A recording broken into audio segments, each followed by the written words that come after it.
ناظرین، آج جس کاغذ پر ہم لکھ رہے ہیں یا چھاپ شدہ مواد پڑھ رہے ہیں، کیا کبھی غور کیا ہے کہ کب اور کہاں سے اس کاغذ کا استعمال شروع ہوا؟ اور جب دنیا میں کاغذ نہیں تھا تو لوگ لین دین کے معاملات طے کرنے اور صنعت وغیرہ بنانے واسطے متبدل طریقہ کار کیا استعمال کرتے تھے؟ ناظرین، قریباً 2000 سال پہلے چین میں موجودوں نے اپنی ڈرائنگ اور تحریروں کو ریکارڈ کرنے کے لیے کپڑے کی چادریں تیار کرتے ہوئے مواصلات کو اگلے درجے تک لے گئے اور کاغذ جسے آج ہم جانتے ہیں پیدا ہوا۔ تقریباً 105ویں صدی میں لیونگ چین میں ایک عدالتی اہلکار سیلون نے شہتوت کی چھال، بنگ اور چتروں کو پانی میں ملا کر گودا بنا لیا۔ اس کے بعد اس مائع کو الگ کر کے دھوپ میں خشک کرنے واسطے لٹکا دیا اور وہ کاغذ تیار کیا گیا جس سے آج کے کاغذ کی ابتدا کہا جا سکتا ہے۔ پھر 800 میں یہ علم چین جانے والے مسلم تاجروں نے حاصل کیا اور اس کے بعد بغداد، دمشق اور قاہرہ میں کاغذ کے کارخانے قائم ہوئے۔ مسلمانوں نے 1 سال بعد مراکش کے راستے یہ علم یورپ تک پہنچا دیے۔ پھر کاغذ کو آسان بنانے کے ساتھ ساتھ کاغذ کو اہم کتابوں، بائبلوں اور قانونی دستاویزات کی طباعت کے لیے استعمال کیا گیا۔ آخر کار 1690 کو پہلی امریکی پیپر میل پنسلوانیا میں قائم کیا گیا۔ پہلے امریکی پیپر میلوں نے کاغذ بنانے کے لیے پرانے چتروں اور کپڑے کو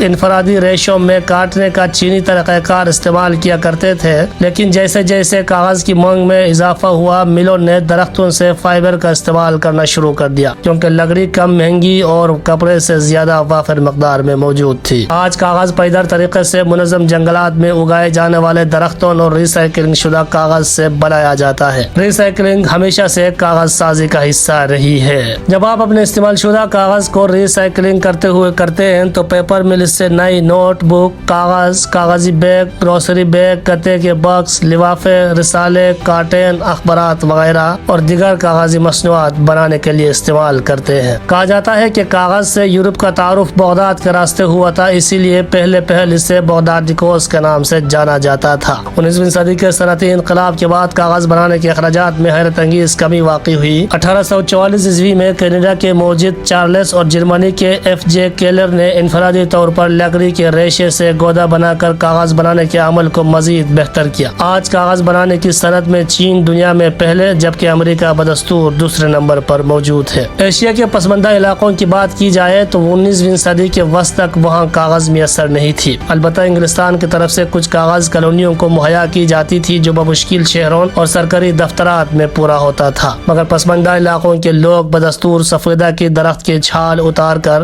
بطور کاغذ استعمال کرنے پر مجبور تھے۔ اور آج بھی کئی سرکاری ریکارڈ روم، محفوظ شدہ دستاویزات اور ارکائیو لائبریریز وغیرہ میں ایسے دستاویزات موجود ہیں جو سفیدہ کی چھال پر لکھے گئے ہیں۔ آج دیکھنے کو سب سے عام چیز کاغذ نظر آتی ہے، مگر حقیقت میں کاغذ ہی وہ طاقت ہے جو ناممکن کو ممکن بناتی ہے۔ انسانی زندگی میں سب سے پہلا انقلاب کاغذ نے برپا کیا جب انسان اپنا خواب، سوچ کو محفوظ بنانے واسطے اپنے خیالات کو دوسروں تک پہنچانے کے لیے کاغذ کا استعمال کیا۔ بہت سے لوگ کاغذ کی اہمیت نہیں جانتے، مگر کاغذ انسانی خیالات کے لیے بات چیت اور جذبات کے لیے پہیے کی حیثیت رکھتی ہے۔ کاغذ انسانی خیالات اور سوچ کو زندہ رکھنے میں کلیدی کردار ادا کیا۔ نہ جانے کتنے عظیم انسانوں کے عظیم خیالات مر گئے ہوں گے جب کاغذ میسر نہیں تھی، مگر جب کاغذ ایجاد ہوئی تو لوگ اپنے خیالات اگلی نسلوں تک پہنچانے کے قابل ہوئے۔ آج کی ترقی یافتہ دور میں جہاں انسانی خیالات اور سوچ کو محفوظ بنانے کے کئی جدید طریقے ایجاد ہوئے ہیں، مگر کاغذ کی اہمیت اپنی جگہ برقرار ہے کیونکہ کئی ناپختہ سوچ اور خیالات ایسے موجود ہیں جنہیں اس کاغذ کے عوض خریدا بھیجا جا سکتا ہے۔